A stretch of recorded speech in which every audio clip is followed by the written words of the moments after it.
Welcome back to another review here on Global Kite Spot. My name is Martin and we're looking at the Nitro and the Krypto new kites by Switch Kites. Boom!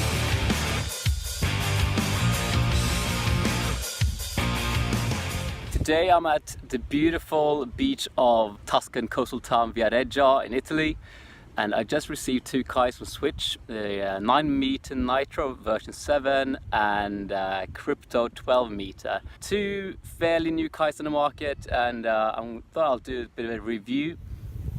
So this is what I brought with me to the beach today. We've got both kites in this bag, so they came with one bag each. The 12 meter Krypto came in this bag, it says large, and the 9 meter Nitro came in a bag size medium. This is a new bag design for anyone who's been with Switch in the past. It's fairly similar in design, but it's just a little bit more stylish, and they cut down on a few of the materials, so it's actually a bit lighter as well. Bar still goes on the inside, which I've always loved about these bags from Switch. You can see here how it has its own compartment on the side. Really nice, keeps it nice and tidy like that. Let's pump up the kites and see what the kites look like.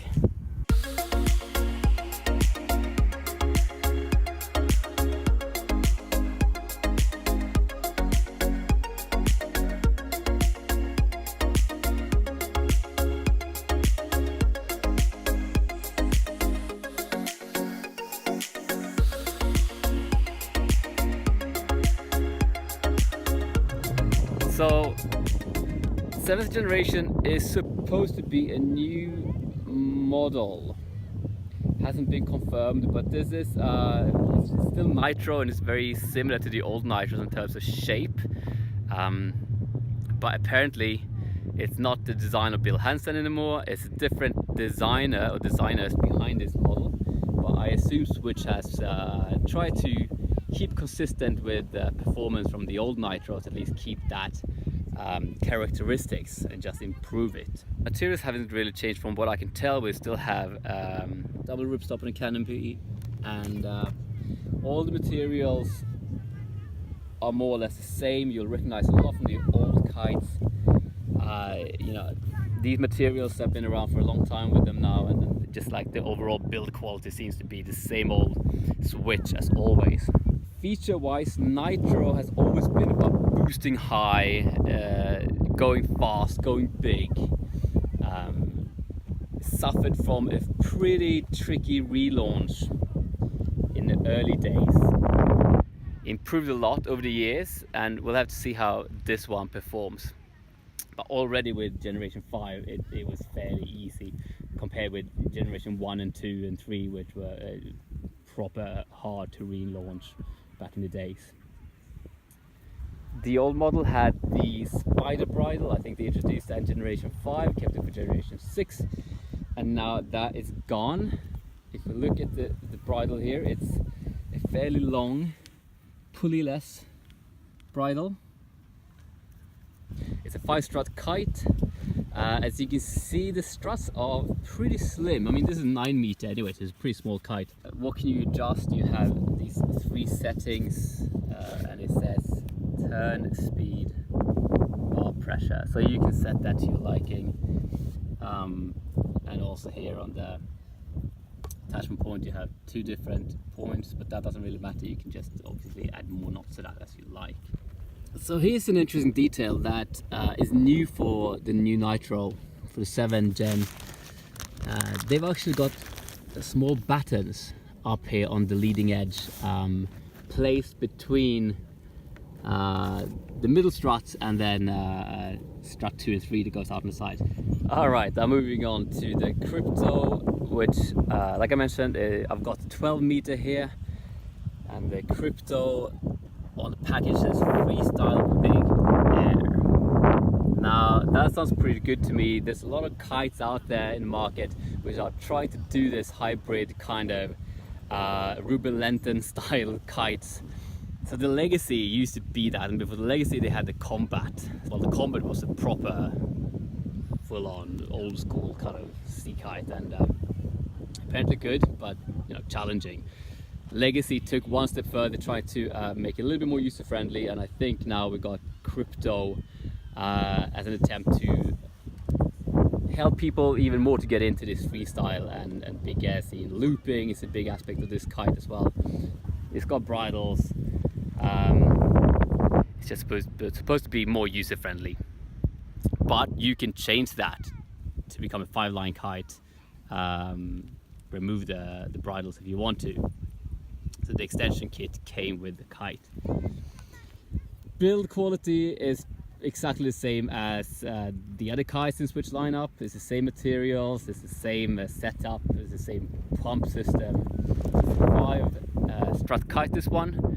And again, just like with Nitro, they're not using Bill Hansen anymore, so I'm not sure who's behind this design, but it's looking sweet. It's you know, if you look at the shape, it's a proper high aspect sea kite type shape of it.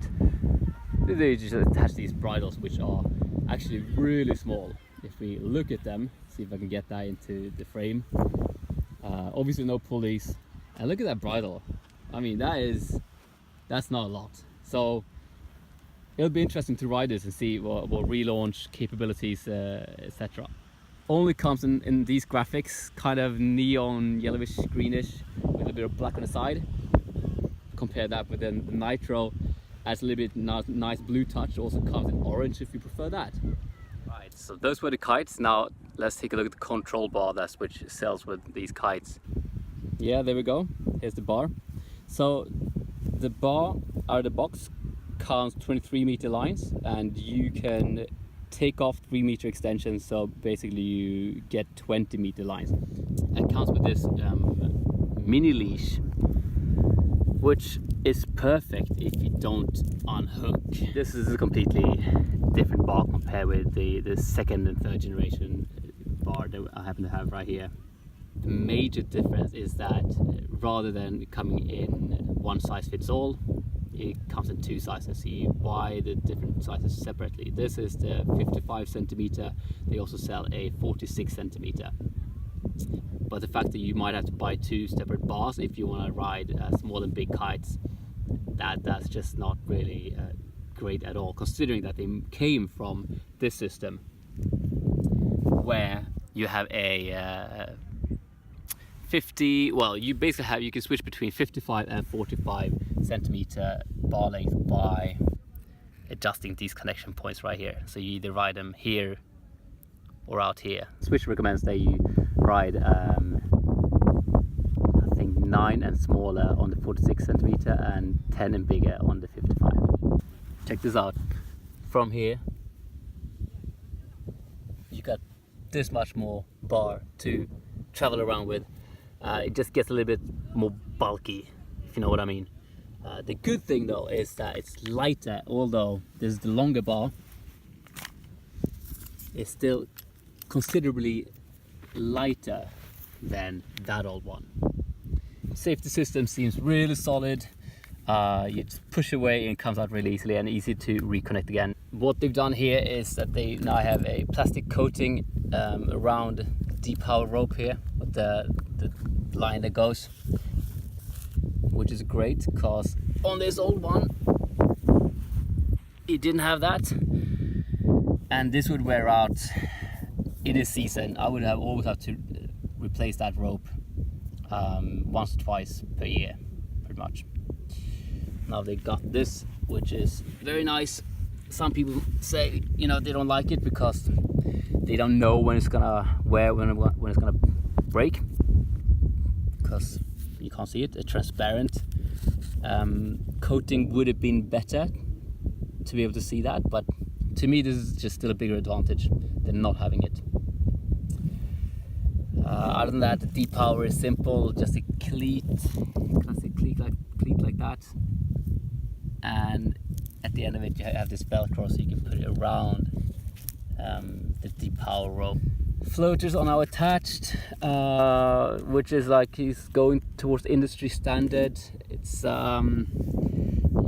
nice and clean, it looks good, but the more fancy stuff like this you add, the harder it becomes to fix it if it breaks. So I'm not a huge fan of that system, but it seems to be the way the industry want to go. If you look at the old one, which was very basic, you know, the floaters were separate like this, and you could basically pull them out like that, and you have all the attachment points, and you can replace and you can adjust very easily. Overall, you know, I think this looks really good. A few downsides, but a neat package. Is light, and it seems solid, so I'm looking forward to try this one out. Right guys, I hope you enjoyed that little review of equipment. The full review will obviously be on the website, and as it goes in the kite industry, we have to say that we are super stoked about something, and I'm super stoked about these kites and to try them out as soon as the thermals kicks in down here in Tuscany. So until then, peace out.